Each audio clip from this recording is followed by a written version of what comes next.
السلام علیکم۔ لفظوں کے دانت نہیں ہوتے مگر یہ کاٹ لیتے ہیں، اور یہ کاٹ لیں تو ان کے زخم کبھی نہیں بھرتے۔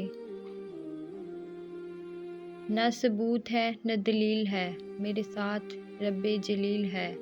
تیرا نام کتنا مختصر، تیرا ذکر کتنا طویل ہے۔ بلدا سورج کہندا سی، ہے کوئی میرے ورگا، نکا جیا ایک دیوا بولیا، شام پئی تے ویکھاں گے۔ آپ کا اخلاق ہی آپ کا حسن ہے۔ مقدر لکھنے والے کے پاس مقدر بدلنے کا بھی اختیار ہے۔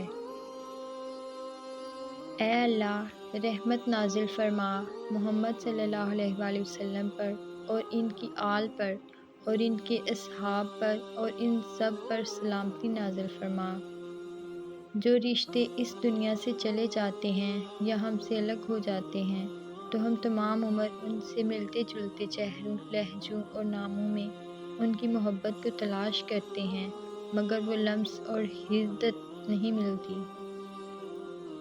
بھائی بہن کا انوکھا رشتہ، کبھی پکی دوستی کبھی پکے دشمن، بھائی کی جان بہن، بہن کا مان بھائی، کبھی رازدار کبھی چغلی لگانے کے ماہر، اور ضرورت پڑنے پر بہنیں ماں کا کردار نبھا لیتی ہیں اور بھائی باپ کی جگہ لے لیتے ہیں۔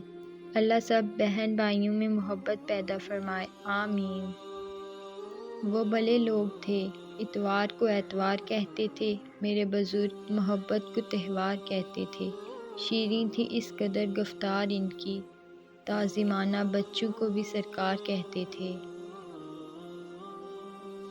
جھوٹ کی بدبو عرش تک جاتی ہے۔ حضرت محمد صلی اللہ علیہ وآلہ وسلم نے فرمایا، مومن جب بغیر کسی عذر کے جھوٹ بولتا ہے تو اس پر 70,000 فرشتے لعنت بھیجتے ہیں اور اس کے دل سے ایسی سخت بدبو اٹھتی ہے جو عرش تک پہنچتی ہے۔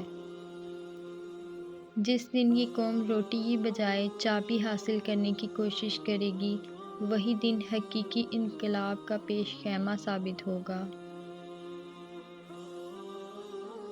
اللہ پاک آپ کو زندگی کے ہر لمحے کامیابی اور کامرانی عطا کریں، آپ کے رزق میں برکت عطا فرمائیں، آمین۔ زندگی کچھ ایسی بے معنی ہو گئی ہے کہ انسانوں سے تعلقات ٹوٹتے جا رہے ہیں اور اپنوں سے بہت دور ہوتے جا رہے ہیں۔